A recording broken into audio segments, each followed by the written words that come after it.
Hello friends, कैसे हैं। मैं हूं मीना। हमारे यूट्यूब चैनल पे आप सभी का स्वागत है।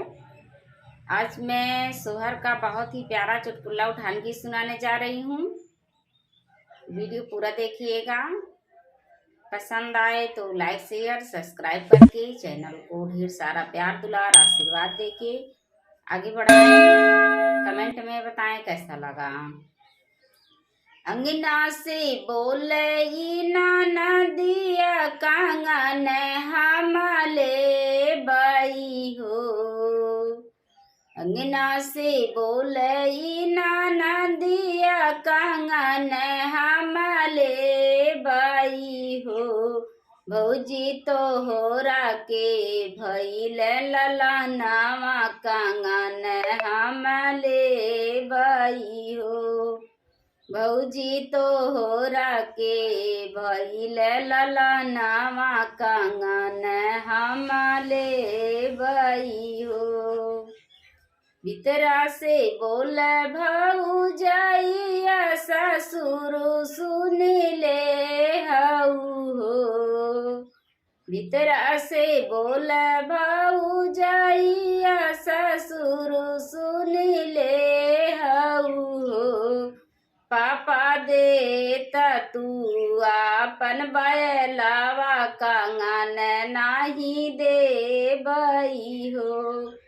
पापा देहु तू आपन बैलावा कांगन नाही दे बई हो। अंगना में नाचे नाना दिया बैल नाही ले बई हो। अंगना में नाचे नाना दिया बैल नाही ले बई हो।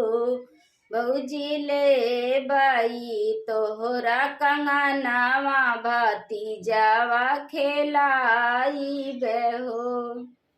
भौजी ले बई तोहरा कंगनावा भतीजावा खेलाई बेहो। इतरा से बोल भौजाइया जेठ सुन ले हऊ हो। भीतरा से बोल भौजाइया जेठ सुन ले हऊ हो। जेठा दई देता आपन तू घोड़ावा कांगन नाही दे बई हो। जेठा दई द तू आपन घोड़ावा कांगन नाही दे बई हो।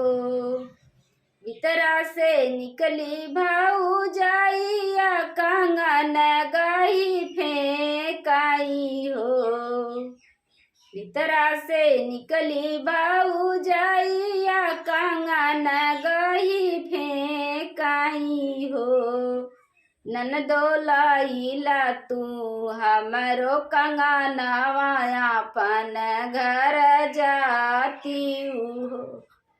ननदो लैला तू हमरो कंगनवा आपन घर जाती हो।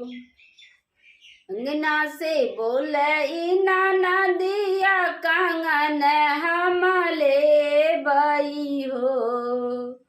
अंगना से बोले नाना दिया कांगन हमले बई हो। भौजी तो होरा के भइल ललनावा कांगन हमले बई हो। भौजी तो होरा के भइल ललनावा कांगन हमले बई हो।